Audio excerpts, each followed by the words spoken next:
ఈరోజు ప్రపంచం మొత్తం మీద ఈ భూగోళం ఏదైతే ఉందో దాన్ని పట్టి పీడిస్తున్నటువంటి ప్రధానమైనటువంటి సమస్య పర్యావరణ సమస్య. మనం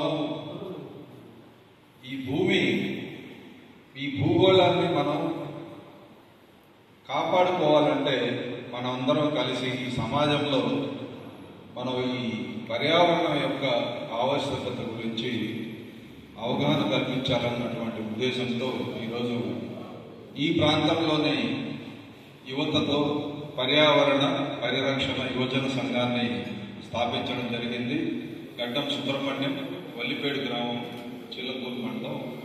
ఈ అబ్బాయి డిగ్రీ వరకు చదువుకొని తర్వాత ఈ ప్రాంతంలోని యువతనంతా ఒక తాటి మీద తీసుకొచ్చి ఈ ప్రాంతంలో చెట్లు నాటడం, అదేవిధంగా ప్లాస్టిక్ రహిత సమాజం కోసం ప్లాస్టిక్ లేకుండా జనాలకు అవగాహన కల్పించడం, అదేవిధంగా పర్యావరణం సంబంధించి కోట మండలం సిద్ధవరం గ్రామంలో ఒక లైబ్రరీ ఏర్పాటు చేయడం, ప్రతి నెల యువజన సంఘానికి సంబంధించినటువంటి సమావేశాలు నిర్వహించడం, ఈ ప్రాంతంలో ఉన్నటువంటి సమస్యల గురించి అధికారుల దృష్టికి తీసుకెళ్లడం, ఆ సమస్యల గురించి పరిష్కారం కోసం కృషి చేయడం, అదేవిధంగా గ్రామాల్లో చెట్లు నాటడం, ఇలాంటి కార్యక్రమాలు ఎన్నో చేపట్టడం జరుగుతూ ఉంది. గతంలో ఏఆర్డి సంస్థ ఈ ప్రాంతంలో 20 సంవత్సరాల నుంచి పనిచేస్తున్నాం. దాంట్లో అనేక కార్యక్రమాలు నిర్వహించాం. ఈరోజు ప్రపంచాన్ని అదేవిధంగా ఈ భూగోళాన్ని పట్టి పీడిస్తున్నటువంటి ప్రధానమైనటువంటి సమస్య ఈ పర్యావరణానికి సంబంధించినటువంటి సమస్య. ఈరోజు మనం చూస్తున్నాం, ఎక్కడ పెట్టినా అంటే భూకంపాలు రావడం, ప్రకృతి విపత్తులు సంభవించడం, లక్షలాది మంది చనిపోవడం, అదేవిధంగా ఆరోగ్యానికి సంబంధించినటువంటి సమస్యలు. వీటన్నిటికి కూడా ఒకటి మ్యాన్ మేడ్ డిజాస్టర్స్ అంటారు, అంటే మనుషుల వల్ల కలిగేటువంటి ప్రకృతి విపత్తులు, అదేవిధంగా పర్యావరణం ద్వారా ఏర్పడేటువంటి ప్రకృతి విపత్తులు, ప్రకృతి ద్వారా జరిగేటువంటి ప్రకృతి విపత్తులు. ప్రకృతికి మనం ఎలాంటి చర్యలు చేపడతామో అవి రివర్స్ మనకు అలాగే అది రివర్స్ అంటే దానికి మనకు ఒక ప్రతిచర్య అనేది ఏర్పడుతుంది. మనం మన అవసరాల కోసం ఈరోజు విపరీతంగా ప్లాస్టిక్ వాడడం, చెట్లు నరికేయడం, కొండలు పగలగొట్టడం, ఇలాంటివి ఎన్నో ప్రకృతికి సంబంధించినటువంటి విధ్వంసాలు మనం సృష్టిస్తుండడం వల్ల ప్రకృతి కూడా ఆ ప్రకోపాన్ని మన మీద చూపిస్తాం. దాంట్లో ముఖ్యంగా ఆరోగ్యం విషయానికి వచ్చినప్పుడు మనకు కావాల్సిన ఆహారం, మంచినీరు, గాలి, ఈ మూడు మనం బతకడానికి కావాల్సినటువంటి ప్రధానమైనటువంటి వాటిలో ఈరోజు మనం చూస్తున్నాం విపరీతంగా కెమికల్స్ వాడడం, పురుగు మందులు వాడడం.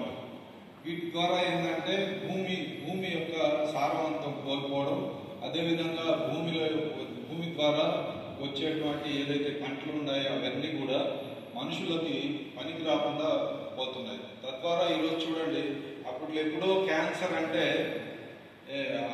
ఆ రోజుల్లో అనుకునేవాళ్ళు పొగ తాగడం వల్ల, లేకపోతే ఇంకో ఏదో కారణం వల్ల, అంటే మద్యపానం తీసుకోవడం ద్వారా, ఇట్లాంటి ఎన్నో కొన్ని కారణాల చేత మాత్రమే క్యాన్సర్ వచ్చేది అని అనుకునేవాళ్ళు.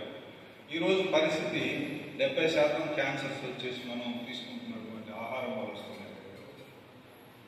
పంట దిగుబడి కోసమో లేకపోతే ఇప్పుడు ఉన్నటువంటి పరిస్థితులకు ఈ పురుగు మందులు విపరీతంగా వాడడం వల్ల, అవి మనం తీసుకున్నటువంటి ఆహారం వల్ల మనకి క్యాన్సర్ లాంటి ప్రమాదకరమైనటువంటి జబ్బులు ఈరోజు వస్తున్నాయి.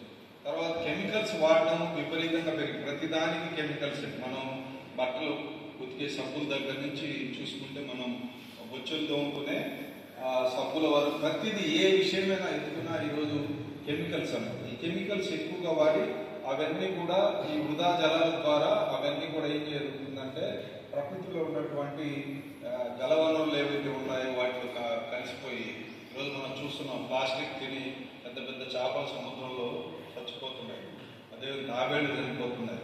తర్వాత అడవులు అంతరించిపోవడం ద్వారా మనకేంటంటే జంతువులు జనాల్లోకి వచ్చేసి ఈరోజు చాలా ఇబ్బందికరమైనటువంటి వాతావరణం ఏర్పడుతుంది. అదేవిధంగా ఈ ప్రాంతం గురించి మనం మాట్లాడుకుంటే, మనకి ఈ ప్రాంతంలో ప్రధానమైనటువంటి వనరు పులికాట్ సరస్సు. ఈ పులికాట్ సరస్సు ముఖద్వారం కూలిపోయి అనేక సంవత్సరాలు అయిపోయింది. ఈరోజు కూటమి ప్రభుత్వం వచ్చిన తర్వాత 92 కోట్ల రూపాయలు పులికాట్ సరస్సు ముఖద్వారం తీర్పు కోసం ఈ బడ్జెట్లో పెట్టారు.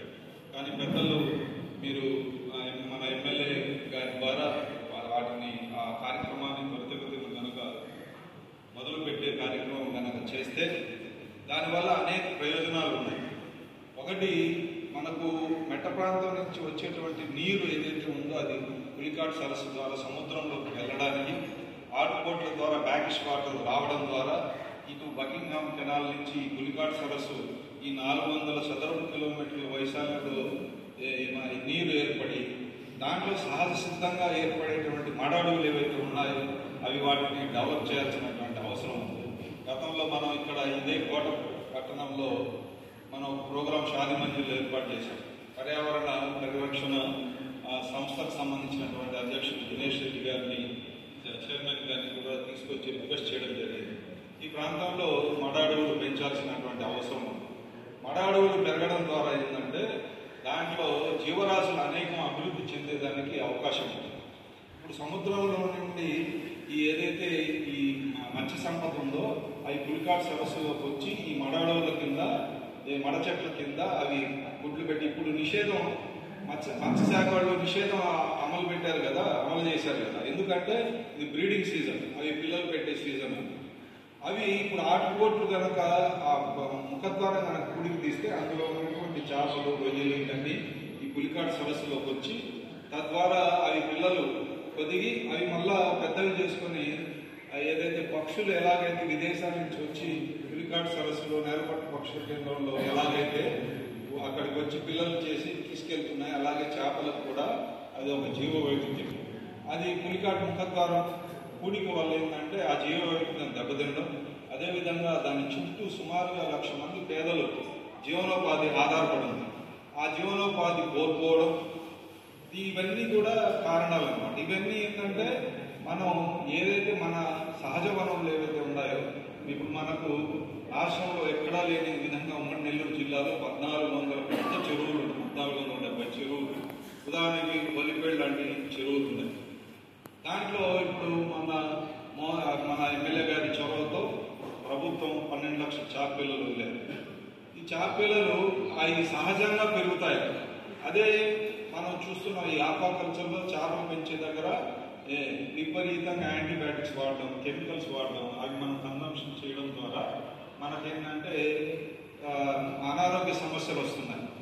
సహజ సిద్ధంగా దొరికేది ఎక్కడ దొరుకుతాయి? సముద్రము, బ్యాకిష్ వాటర్, కాలువలు, నదులు, రిజర్వాయర్స్, చెరువుల్లో దొరికేటువంటి ఈ సహజ సంపద ఏదైతే మత్స్య సంపద ఉందో అవి మనం తీసుకోవడం ద్వారా మనకు జబ్బులు రాదు. అదే మనం తప్పని పరిస్థితి. ఈరోజు హరిత విప్లవం ఎందుకు వచ్చిందంటే ఆ రోజుల్లో మనుషులు అంటే మన ఉత్పత్తి కంటే కూడా కన్సంప్షన్ ఎక్కువ ఉండేది.